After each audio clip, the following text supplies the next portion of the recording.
All right, so we can get started. Okay. I'm here with Tamlyn Tomita, one of the hosts of the evening. Yes. And I know you've been involved with the East West Players for a long time. And how do you feel about this whole organization? You know, they've been going for what, 45 years now? Just as old as I am. So it's like it's Wait, you're not 25?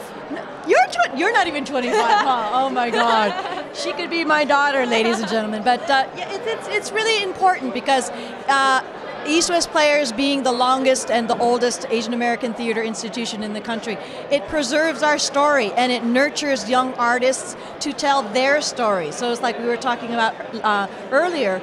I know stories from Philip Kangotanda, David Henry Wang, Wakako Yamauchi, but you should be, being exposed to the younger Asian American artists out there, performers, writers, directors, and East West Players is that kind of place where people can feel safe and kind of grow into artists and hopefully launch into the mainstream, just like, Harry Shum Jr., John Cho, all these wonderful performers. George Takei is one of the first. It's like, that's how far it goes back. So it's a sense of history, but also a sense of the future, and I think East West Players is that place that we call home. Definitely. So do you think that's where you found a safe place for you to practice your craft and delve into theater? Yeah, it's that kind of place where you find that kind of network and again that home and that family or a really loose collection of crazy friends who really want to tell stories and want to create something that's meaningful. And it's not just to make a quick buck because theater is not about making money. It's about telling stories and saying that this is who I am in 2011, or this is who I was in 1972, and it's saying, we've got a long ways to go, but we have a long history backward as well. So even before the Karate Kid and things like that, I'm pretty sure everyone always brings that up. But even before that, did you always know that acting was something that you wanted to do? No, it was just telling stories. I was going to be a history teacher.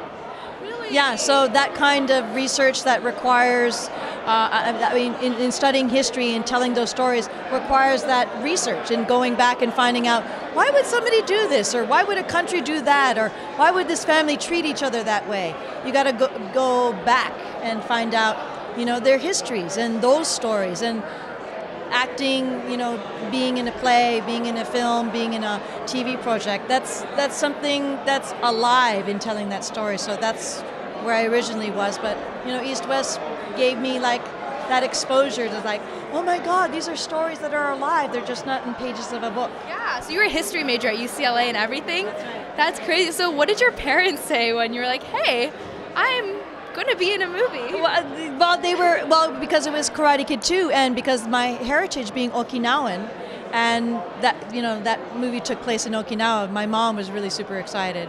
And she was very supportive, and my dad and mom have always been supportive in whatever I wanted to do. I'm one of the lucky ones, one of the lucky kids. But just saying that for anybody, of your age, younger, or whoever's going to see this kind of this piece of video, it's just know that there's such a place as East West Players. If you want to, sow your oats and figure out what it's like to be an actor or a writer or a director, come here and it'll always be available to you. And be able to explore different facets of the entertainment industry through that. Absolutely. Yeah. That is really You'll get that exposure. Yeah. So what would you say to, and I know you were saying the younger generation now, we have that freedom to go and do what we want, but what about to those whose parents aren't as supportive of doing something that they love? What would you say to kids like that who have a dream where their parents maybe aren't the most supportive of it? Well, it's not where I can continue to, where I have the right to change the parents' minds, because the parents always have the kids' best interests at heart, but be brave enough to go with your kid to a theater play or to a musical that's in town or to a school play that your kid might be interested in participating in, and go see what it is and ask the questions. Ask your kid what it is about being a performer, being a writer, being a director. Why is it so meaningful to you? And why don't you have that kind of dedication to studying your math or your engineering or whatever it is? But for the kids especially, we only have this one life. And you got to experiment, and you got to figure out what it is that really drives you, what really makes you feel whole as a human being. But also you have a duty to your parents. Yeah, you have a duty to your family. But hopefully you'll be able to find that kind of again, it's a kind of home. East-West Players is as demanding as you're going to give it, and you're going to give it as much as you want to give. So it's not going to be. It's not that kind of home where it says you got to be an actor, you got to be a director, and you got to quit everything. You got to disregard what your family says. It's that kind of place where it's nurturing, and again, I can't emphasize how safe a home it is. That's really great to hear. Thank you so much, Tamlyn. You were a really great host tonight. Thank you, Jani. Thank you so very much. You should take over. Wow. Yeah, Not going to brag. You should. Thank you so very much. Thank you. Thank you.